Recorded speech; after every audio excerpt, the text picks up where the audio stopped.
Hello guys, welcome to Soni online classes. आज इस video में मैंने जो टॉपिक लिया है वो टॉपिक है वैश्वीकरण यानी ग्लोबलाइजेशन।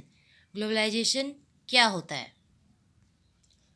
1990 के दशक की शुरुआत के साथ विश्व में विकास की एक नई प्रक्रिया का शुभारंभ हुआ, जिसे हम भूमंडलीयकरण या वैश्वीकरण या खगोलीकरण या फिर ग्लोबलाइजेशन के नाम से जानते हैं। इस प्रक्रिया के माध्यम से संपूर्ण विश्व के देशों को समान आर्थिक विकास की प्रक्रिया में शामिल किया गया था। 1991 से ही हमारी सरकार उदारीकरण, निजीकरण और भूमंडलीयकरण की नीति का अनुसरण कर रही है। मिश्रित अर्थव्यवस्था। इंडिया में जो अर्थव्यवस्था है वो मिश्रित अर्थव्यवस्था है। 1991 के पहले हमारे देश में आर्थिक विकास के लिए मिश्रित दृष्टिकोण अपनाया जाता था। इस दृष्टिकोण को अपनाए जाने के पीछे तर्क दिया जाता था कि वैसे उद्योग जो देश की अर्थव्यवस्था के लिए क्रांतिक महत्व रखते हैं, उन पर सरकार का पूर्ण नियंत्रण आवश्यक रूप से होना चाहिए। सरकारी क्षेत्रों के अतिरिक्त निजी क्षेत्रों को भी उद्योग तथा व्यापार उद्यम की स्थापना के लिए आमंत्रित किया जाता था, लेकिन उन्हें सरकार द्वारा स्थापित कानूनों का पालन करना अनिवार्य होता था। प्रथम पंचवर्षीय योजना से लेकर अब तक सार्वजनिक क्षेत्र के उद्योगों में उद्यमों का फैलाव बड़ी तेजी से एवं विस्तारपूर्वक हुआ है। मिश्रित अर्थव्यवस्था के सकारात्मक पहलू क्या क्या है? फर्स्ट पॉइंट है, हमारे देश में औद्योगिक विस्तार और औद्योगिक उत्पादन में वृद्धि हुई है। नेक्स्ट पॉइंट है, गरीबी और बेरोजगारी को पूर्ण रूप से मिटाया नहीं जा सका, लेकिन कुछ हद तक उन्हें दूर करने की दिशा में सार्थक पहल अवश्य की गई। नेक्स्ट पॉइंट है, गरीबी रेखा के नीचे रहने वाले लोगों की संख्या में अब कमी आई है। नेक्स्ट पॉइंट है, हम अनाज उत्पादन में आत्मनिर्भर बन गए हैं। नेक्स्ट, हमारे देश के शैक्षणिक संस्थानों से शिक्षा एवं प्रशिक्षण प्राप्त कर अनेक वैज्ञानिक और तकनीकी ज्ञान के विशेषज्ञ बने हैं। और सकारात्मक पहलू के साथ साथ मिश्रित अर्थव्यवस्था के नकारात्मक पहलू भी हैं। जैसे फर्स्ट पॉइंट है, मिश्रित अर्थव्यवस्था के नकारात्मक परिणाम भी हमारे देश को भुगतना पड़ा है। नेक्स्ट पॉइंट है, 1965 टू 80 के दशक में जब भारतीय अर्थव्यवस्था सबसे नियंत्रित थी, उस समय औद्योगिक उत्पादन का विकास दर जो था वो 4% प्रतिवर्ष घटकर हो गया था। नेक्स्ट पॉइंट है, 1950 टू 65 के बीच यह दर 8% प्रतिवर्ष था। नेक्स्ट, सार्वजनिक क्षेत्र के उद्यमों में भ्रष्टाचार, कार्यक्षमता में ह्रास तथा प्रभावहीन प्रबंध कौशल हावी हो गए। नेक्स्ट पॉइंट, अनेक सार्वजनिक क्षेत्र के उद्योग बीमार हो गए और अनेक घाटे में चलने लगे। परिवर्तन की आवश्यकता क्या क्या थी? मिश्रित अर्थव्यवस्था के नकारात्मक पहलुओं के अतिरिक्त कीमतों में अत्यधिक वृद्धि, पर्याप्त पूंजी की कमी, आर्थिक विकास की धीमी गति तथा तकनीकी पिछड़ेपन के कारण भी सरकार को अपनी नीति में परिवर्तन लाने के लिए सोचने को वो विवश हो गए, उन्हें विवश होना पड़ा। 1991 तक हमारे ऊपर विदेशी कर्ज इतना बढ़ गया कि हम मात्र सूद के भुगतान करने में भी असमर्थ हो गए। हम लोग आयात के बदले में भुगतान करने के अयोग्य होने लगे थे। इस आर्थिक संकट ने हमारी सरकार को विदेशी संस्थाओं से कर्ज लेने के लिए विवश कर दिया। विश्व बैंक यानी वर्ल्ड बैंक तथा अंतर्राष्ट्रीय मुद्रा कोष जैसे अंतर्राष्ट्रीय संस्थाओं के पास हमें उधार लेने जाना पड़ा। इन सभी के परिणाम स्वरूप हमारी सरकार को एक नई आर्थिक नीति को सूत्रबद्ध करने के लिए उत्प्रेरित किया। इसे नई आर्थिक नीति के नाम से जाना जाता है, जिसे एनईपी यानी नेप कहते हैं। नई आर्थिक नीति 3 पहलुओं में निम्नलिखित है, जैसे उदारीकरण, निजीकरण और भूमंडलीयकरण। उदारीकरण क्या है? इसका संबंध घनिष्ठ रूप से निजीकरण से है, या सार्वजनिक क्षेत्र के स्थान पर निजी क्षेत्र का बढ़ावा देता है।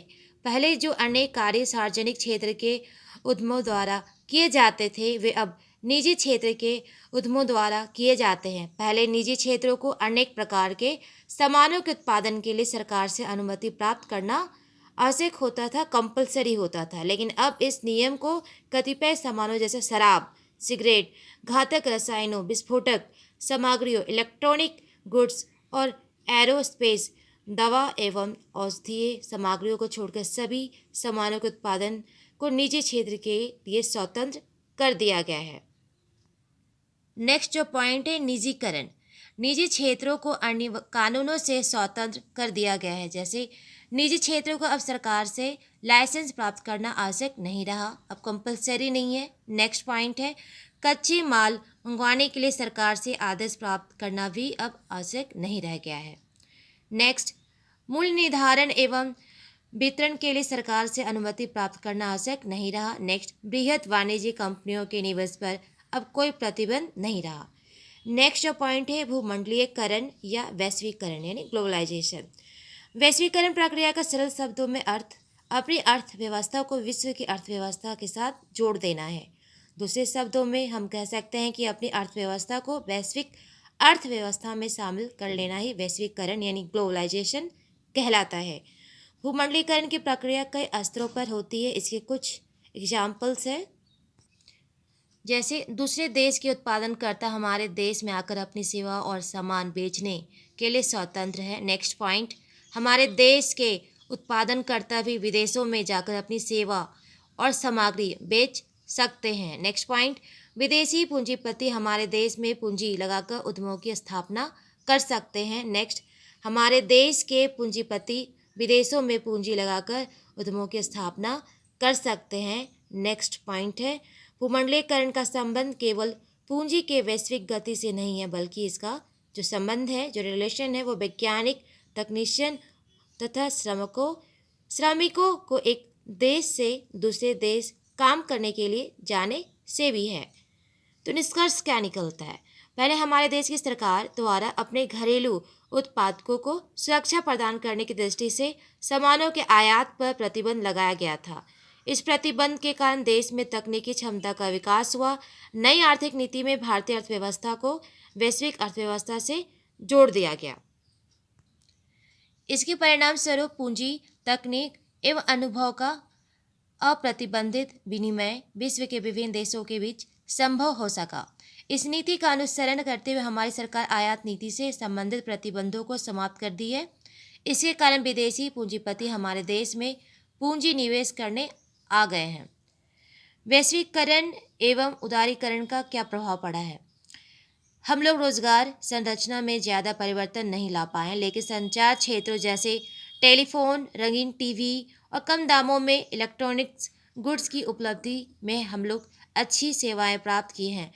अनेक खाद्य संस्करण कंपनियों का आगमन हमारे यहाँ हुआ है। इन कंपनियों द्वारा शीतल पेय यानी कोल्ड ड्रिंक्स की आपूर्ति की गई है। साथ ही साथ कुछ भोजन सामग्रियों को भी बाजार में इनके द्वारा बेची जाती है।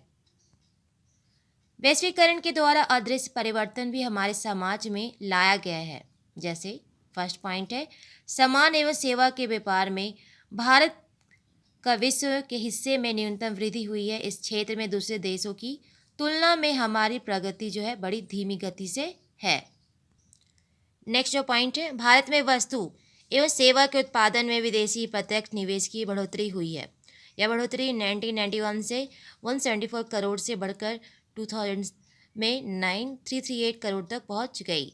हमारे देश में विदेशी मुद्रा भंडार में भी बढ़ोतरी हुई है। विदेशी मुद्रा भंडार 1991 में 4822 करोड़ से बढ़कर 2000 में 152924 करोड़ हो गया है।